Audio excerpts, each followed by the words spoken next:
ఎంత ఆశ్చర్యం, ఊహకి అతీతం. ఢిల్లీ హైకోర్టు జడ్జి యశ్వంత్ వర్మ ఇంట్లో అగ్గి పట్టింది. ఇలాగ అగ్గి అంటుకోబోయేసరికి అసలు వాళ్ళే అంటించారేమో, 1000 కోట్ల కంటే ఎక్కువ క్యాష్ దొరికిందట. ఏం చేయాలి? ఇమీడియట్గా ఆయన్ని అరెస్ట్ చేయాలి, రిమాండ్కి పంపించాలి, ఇన్వెస్టిగేషన్ చేయాలి, సిబిఐ, ఈడీ అందరి ద్వారా. ఏమీ చేయకుండా సిజే కోర్టు, సుప్రీంకోర్టు కొలీజియం ఆయన్ని సీక్రెట్గా అలహాబాద్ కోర్టుకి ట్రాన్స్ఫర్ చేశారు. అరే, ఇక్కడ రేప్ చేశాడు ఒక టీచరు, గవర్నమెంట్ టీచర్ అంటే ఇంకొక స్కూల్కి పంపిస్తాడా అక్కడ రేప్ చేయమని? ఇంత దారుణమా జ్యుడిషియర్? అందుకే నేను ప్రిపేర్ చేసిన పిల్లు, వీళ్ళు మైలార్డు ప్రభులు కాదు, జడ్జిలు. వీళ్ళకి ఇమ్యూనిటీ ఉండకూడదు.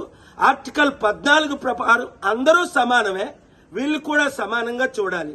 1, ఇమ్యూనిటీ తీసేయాలి. 2, ఈ జడ్జిల మీద ఇమీడియట్ ఇన్వెస్టిగేషన్ చేయించాలి. 3, ఈయన్ని అరెస్ట్ చేసి ఇమీడియట్ గా రిమాండ్ కు పంపించాలి. 4, 72 గంటలు ఇది జరగకపోతే లా మినిస్టర్ రిజైన్ చేయాలి.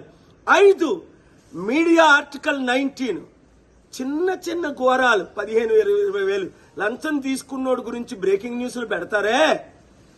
మరి 100,000 కోట్లు దొరికిన జడ్జిని ఇంకొక దగ్గర ట్రాన్స్ఫర్ చేస్తే ఆర్టికల్ 19 ప్రకారం ఫ్రీడమ్ ఆఫ్ ప్రెస్ లో మీరు బ్రేకింగ్ న్యూస్లు ఎందుకు పెట్టరు? ఎందుకు ఈ జడ్జిని వర్మానా, ఓహో వాడనా, వాళ్ళ తాలూకానా, పెద్ద హైకోర్టు జడ్జనా? దేశం సర్వనాశనం అవ్వకూడదంటే ఇప్పుడు నేను మాట్లాడిన మాటలు డెమోక్రసీని కాపాడదామన్నవారు, జ్యుడిషియర్ని కాపాడదామన్నవారు, దేశాన్ని కాపాడదామన్నవారు బ్రేకింగ్ న్యూస్లు పెట్టి ఈ వీడియో నరేంద్ర మోదీ ప్రధానమంత్రి గారి దగ్గరికి వెళ్ళినంత వరకు, లా మినిస్టర్ రిజైన్ చేసినంత వరకు, ఈ జడ్జి అరెస్ట్ అయినంత వరకు చట్టాన్ని కాపాడదాం, దేశాన్ని రక్షిద్దాం. వీడియో అందరికీ షేర్ చేయండి.